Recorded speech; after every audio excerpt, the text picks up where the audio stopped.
And as you know, when it comes to content ideas, you can simply go to Google, take a keyword, type it in, and then go to the people also ask section, and it's going to put all the queries that your target audience are looking for. And you can make a list and solve their problems and answer those questions for them in your content to get rapid ideas each month, and use that process over and over again. If you've been creating content consistently for your business as a creator / personal brand, nothing's stopping you from going back and taking videos, written posts from 6 or 12 months ago and reposting them again today. Logically, it makes perfect sense. You've got new audience members, new followers that most likely haven't seen that content, so it's original and fresh to them. You've also got people in your audience that wouldn't have seen it the first time around, and you've possibly got people that may have seen it that first time, but now the message resonates with them and it's more valuable. So it creates a really good argument for being consistent with your content creation for an extended period of time, because you can take those content assets that you build up and reuse them into the future. So imagine if you're consistently creating new content, and if you want a fast and efficient way to do that, just go to contentonly.au and download a free copy of the 30 days in 90 minutes content creation system, so you can learn how to create video and written content in just 90 minutes a month for your niche and target audience.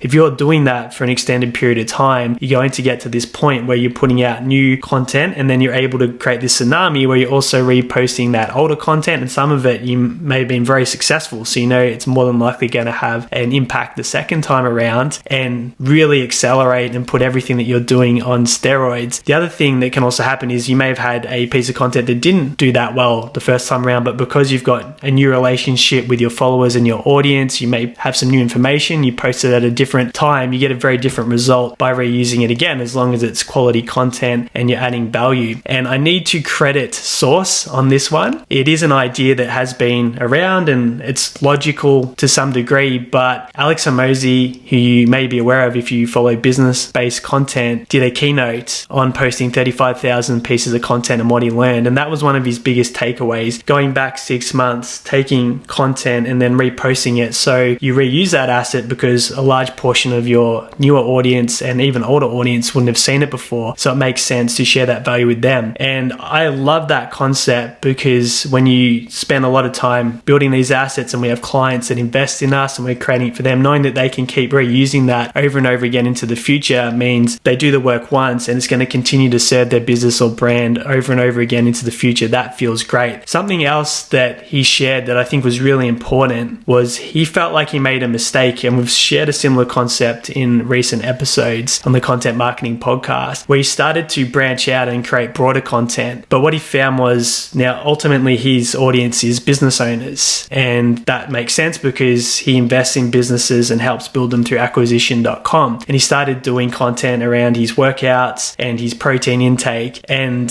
what he realized analyzing all the content was the people that watched that were people that were into workouts, and that's the type of content that they wanted to see. So not necessarily his business owner audience, there was some cross-pollination there. And when he stepped back and said, who am I actually creating content for? At the end of the day, it's for business owners. So he was narrowing and specializing, which was spoken about, which is interesting to hear someone that's been so heavily invested in this space go back to the basics and the fundamentals. And then he assessed what style of content was resonating with them the most, and it was that edutainment / educational content. So keynote, structured, teaching people things. And it was a nice reminder for me too, because I stepped out of scope a few times in my personal content where I started talking about things that were outside content marketing, outside the business owner audience, and reminded me that, hey, I can stay in my lane. I don't have to try and go wider and create more width. I can just stick with the depth and that strategy. So to hear that from Alex in that keynote was a really good reminder, and something I want to reiterate to you. So it could be a fun exercise right now if you've been creating content for a while to really go back to square one and go, who am I creating content for? And what style and format of content will resonate best with who I'm trying to reach? And then on what platform can I post it? So those very foundational things. And as you know, when it comes to content ideas, I've shared this many times, but you can simply go to Google, take a keyword, type it in, and then go to the people also ask section, and it's going to put all the queries that your target audience are looking for in front of you, and you can make a list and solve their problems and answer those questions for them in your content to get rapid ideas each month, and use that process over and over again. So by really answering the questions that your target audience has and the content they're looking for, putting it in the right place at the right time and staying in your lane, you're going to get that depth, and that's going to have a far bigger impact when it comes to growing your business and monetizing than going for clicks and going for engagement and going for views. Where, as I've said previously, you're much better off getting in front of 10 people that have the problem that you can solve and likely to become a client now or in the future than hundreds of thousands of people that have no utility whatsoever for your product or paid services. And just having that mindset and awareness is really important, because you can start focusing on quality and building a community of people that generally have a relationship with you and aren't just there for a quick dopamine hit like they are in the entertainment space before they move on to the next thing that can entertain them. Because again, that was another point that Alex shared. People that consume entertainment content, that's what they want. They want to be entertained. So they're not going to be interested as much in a keynote or educational piece of content, because again, they're into entertainment. And all these lessons and learnings are really cool for Alex to share and for me to also reiterate with you, because you don't have to make the same mistakes when someone else invests all the money and energy into learning the lessons for you and create a shortcut to success. So I'll leave it there for today, because I think there's some really cool takeaways going back to the basics. So if you have been creating content consistently, go back and repost some of that content from 6 or 12 months ago, reuse it, and you can be more prolific and you can continue creating new content. Or if you're having a little break, you can go back and reuse those assets to still be visible and put that value in front of your new followers or the people that didn't see it the first time around, and continue doing this into the future and create that tsunami and compounding effect by reusing the assets over and over again. If this is your first time listening to the Content Marketing Podcast, make sure you hit follow or subscribe wherever you're tuning in on, so you can catch all new episodes on demand.